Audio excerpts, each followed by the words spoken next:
All right, good news everybody. After much deliberation between Tennis Australia and the Australian government, the 2021 Australian Open is officially and thankfully a go. So the tournament will begin on February 8th. Players will arrive between January 15th and 17th. Upon arrival, they will serve a 2-week quarantine in which they are allotted 5 total hours of training, 2 hours on court, 2 hours in the gym, and 1 hour to eat and mess around on site. Their chartered flights and hotels will be paid for, so this is excellent news, not just that we get the Australian Open, but for the overall quality of tennis as well. We should see some excellent tennis right off the bat. 2 weeks is more than enough time to get your body right and adjust to the steamy summer conditions in Melbourne. So with any mid-pandemic tournament, obviously it's safe to expect some funky results, but the futures odds and outright tournament champion odds are available, so let's break it down, starting with the men. These odds are from DraftKings Sportsbook. I picked the top 10 favorites according to the odds makers for men and women, and I'm gonna go straight in order. Some of them are great bets, and some of them you should avoid at all costs. So let's get started. Novak Djokovic at plus 120. So make no mistake, the Australian Open is Novak Djokovic's tournament. He's the odds-on favorite to win. Plus 120, $100 bet wins you $120. So I don't want to get too crazy, but Novak on Rod Laver Arena is borderline Rafa at Roland Garros territory. So he's won this tournament 8 times. He's won it 7 times in the past 10 years and owns a career record here of 75-8. So after a pretty tumultuous year on and off the court, including some extremely ill-advised shirtless partying, a freak accident at the US Open with some potential all-time great ramifications, and an absolute straight-set thumping on to Rafael Nadal at Roland Garros. I'm sure Novak, just like we all are, is glad that 2020 is almost over. So you have to think Novak will be more motivated than ever to gain some ground that he lost in that potential, in the all-time Grand Slam race. But at plus 120 to win the title, I really don't think he's the best bet. If you're convinced he's going to win the tournament, which, let's be honest, he probably will, you are almost better off betting him, from the 4th round on, just taking him money line to win or betting the spreads if you think he's going to win by a wide margin. But plus 120 for a guy to win the whole tournament, the odds makers are basically saying it's Novak Djokovic or the field. Look, if you ask me who's going to win the Australian Open, look, I'm going to say Novak Djokovic, no problem. But that doesn't necessarily mean he's the best bet in terms of what return you will get. The odds makers are essentially saying Novak Djokovic versus the field, and in that case, with how well we've seen Medvedev and Team play, and Nadal also looks fantastic, I'm probably going to lean towards the field. Moving on, oddsmakers' second favorite. We've actually got 3 players with plus 500 odds. Let's start with Rafael Nadal. So Nadal has reached the quarterfinal or better in 13 of his last 14 major tournaments. By that metric alone, Nadal is a great bet. Anytime he sinks his teeth into a tournament, which is almost always, he's a total threat to win the championship. That being said, he's only won the Australian Open 1 time in 2009 when he beat Fernando Verdasco in the semifinals in my personal favorite match of all time. If you haven't seen that match, please go on YouTube and watch it. For my money, that was the best match. Those players were hitting the ball cleaner and harder and moving better than anything I've ever seen on a tennis court. And then somehow he miraculously rebounded from that 5-set epic to beat Federer in another 5-set epic and win his lone Australian Open title. He's arguably the greatest player of all time, but statistically speaking, at the Grand Slams, the Australian Open is his worst tournament. But putting your money behind Nadal, it's always a good bet. He's going to fight. He's going to give his heart and soul every single point, so you do feel good about betting Nadal. But at the same time, just looking back at the history, he's only won it once. I don't think he's going to win it in 2021. But look, if Nadal's your guy, look, plus 500, not bad odds for betting on an all-time great. So I can't fault you there. I will not be putting my money on Nadal at plus 500, but if you want to, I really can't fault you for that. I will be putting my money on a younger, fitter bet who's also plus 500, and that brings us to Dominic Team. So at plus 500, I think Dominic Team is by far the best bet on the board. He made the final last year, lost to Novak Djokovic, 6-4 in the 5th. He was up 2-1. The conditions in Australia are typically perfect for him. They're very hot, high-bouncing, physical conditions. The team is If he's not the fittest, he's one of the fittest players on tour. If he's feeling it, which has been the case more often than not the past couple of years, he can just hit anybody off the court.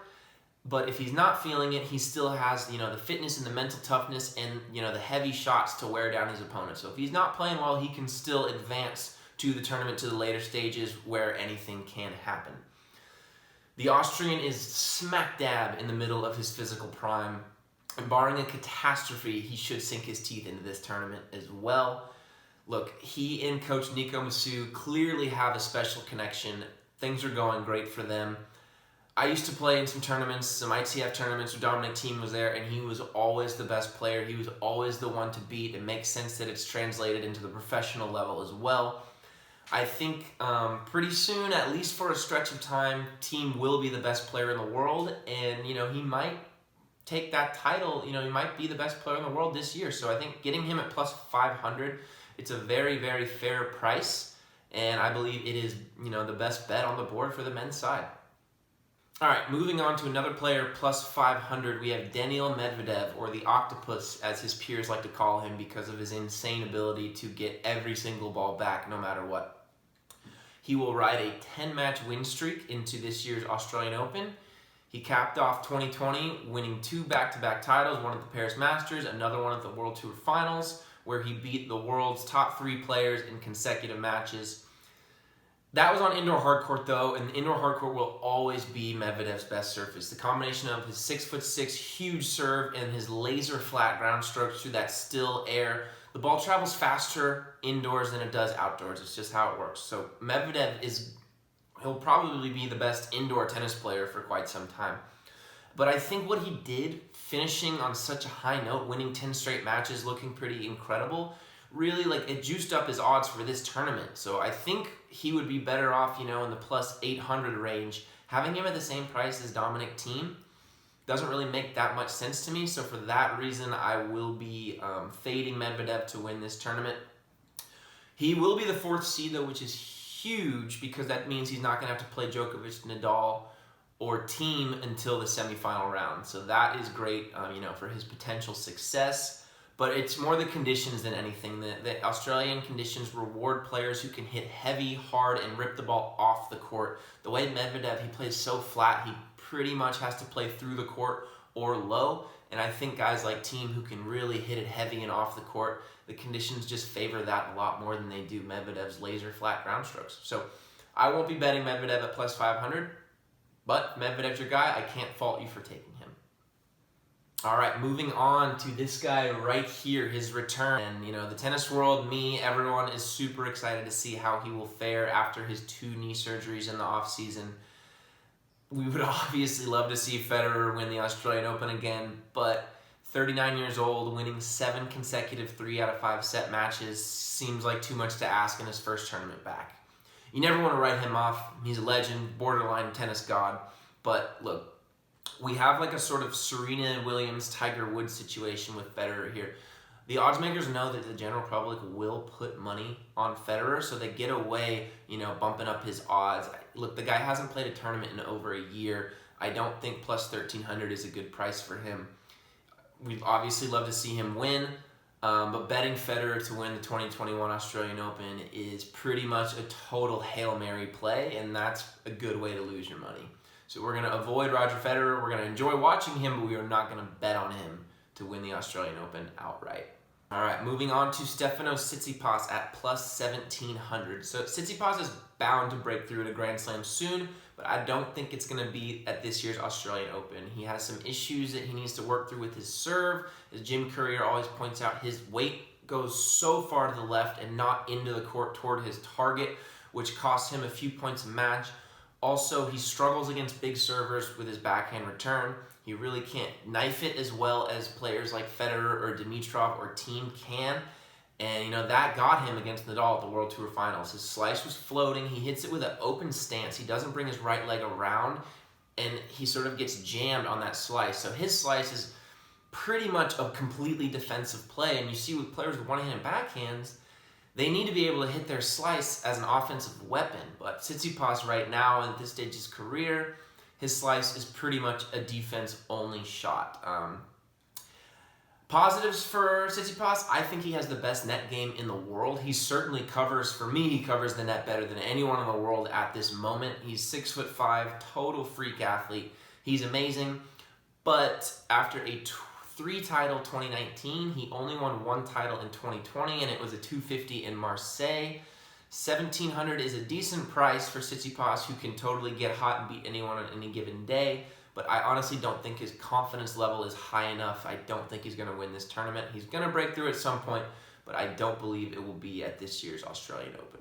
All right, moving on to another player plus 1,700, Alexander Zverev. So Zverev remains one of the most enigmatic players on tour. I think we all keep wondering when he'll make that, jump to perennial Grand Slam contender and overall best player in the world.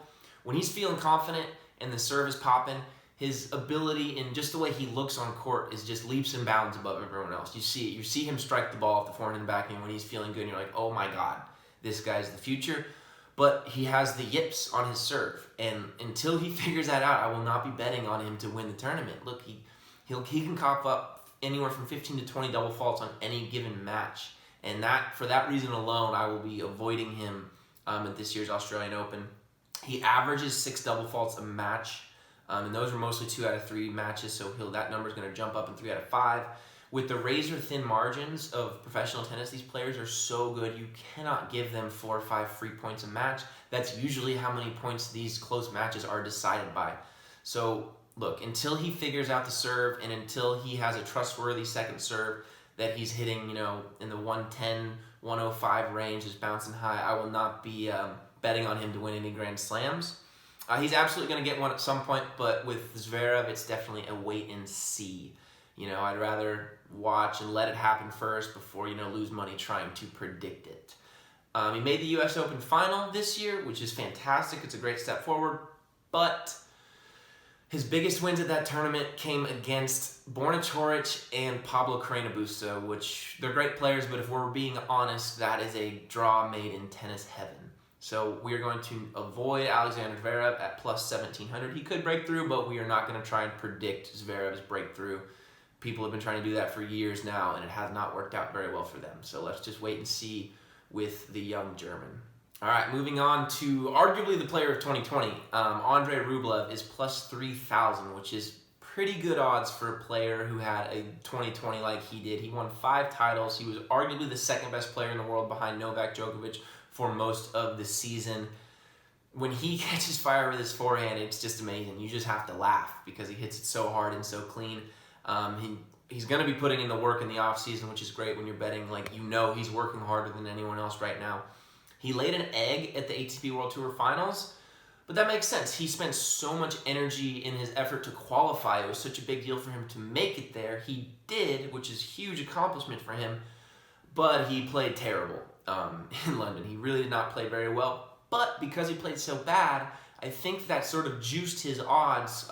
Plus 3,000 is a very fair price for Andrei Rublev to win the 2021 Australian Open. A $100 bet will win you $3,000. That's pretty awesome. It's absolutely worth a $10 flyer. That'll get you $300. And look, a quarterfinal run, semifinal run is entirely possible. Once you get to that stage, anything can happen. If he catches fire, he could totally do some damage. I don't think he will win, but in terms of the value return for plus 3,000 on a guy like Andrei Rublev, it's a nice price for arguably the player of the year in 2020. So if you want to put your money on Andrei Rublev, absolutely go right ahead. I think that's a solid futures bet. All right, moving on to the young Italian, Jannik Sinner at plus 4,000. So first off, we will not be betting on the youngster to win the 2021 Australian Open. If he did anything in 2020, it was earn the odds makers' respect. You're not going to get juicy odds on Jannik Sinner. The secret is out. Look, he's amazing. He's the best ball striker that we've seen since pick whichever one of the big 3 you want to pick. He's that clean. A wise coach once told me, you can't teach sick timing on the forehand. And Sinner has sick timing on the forehand and the backhand. He actually has the heaviest backhand, in terms of RPMs generated, which is really difficult to do. It's not easy to hit spin on your backhand, but he's so loose and fluid that he's just amazing. And, he's going to win plenty of Grand Slams. I do think he's the future. I think he's going to end up being better than Tsitsipas, Medvedev, Zverev. But right now he's still a child, and his body, I don't picture it being able to hold up 7 matches, best 3 out of 5. Winning a major tournament is about physical endurance almost more than anything. And for that reason alone, I will not be putting my money on him to win. I can't wait to watch him play. But look, holding up physically at his frame for 7 3 out of 5 matches, I do not picture it happening. If this tournament was 2 out of 3 plus 4,000 for Sinner, I say absolutely go for it. But 3 out of 5, I think it's going to be a little too tough for the teenager. So enjoy watching him, but don't bet on him to win the tournament. It's just he's not quite ready yet. All right, moving on to a fantastic long shot bet. We have Stan Wawrinka coming in as the oddsmakers 10th favorite at plus 10,000. Now this is a tasty bet. So at the Paris Masters, Stan said he was discussing his future on the tour, and he said that I have one more big push that I'm gearing up. Here's what he said. He said, I'm close to the end of my career, but I also believe I have one last push that I really want to, one more time, push myself to the limit, make the sacrifice that you need to be at the top. So we've all seen what he can do when he gets hot. He won here in 2014. He's won 2 other Grand Slams in addition to this. When he makes it to the later rounds, he can obviously beat anyone. His ground strokes are that good. When he catches fire, he can hit anyone off the court. We've seen it time and time again. He presents a real danger to the Djokovic's and the Nadals because of his lack of fear. He's played them so many times. He's not going to be, shocked by the bright lights, against the GOATs. And look, you have championship experience, you have an incredible price. A $10 bet on Wawrinka could win you $1,000. Look, it's a long shot, but that's just an insanely great line for a 3-time major champion. So that's it as far as possible champions go. As always, expect the unexpected. Anything can happen in sports. That's why we play the game. Be sure to head to tennis.com for player profiles, in-depth analysis, live scoring, and matchup probabilities, and anything else for your betting needs. Thank you so much, and good luck out there.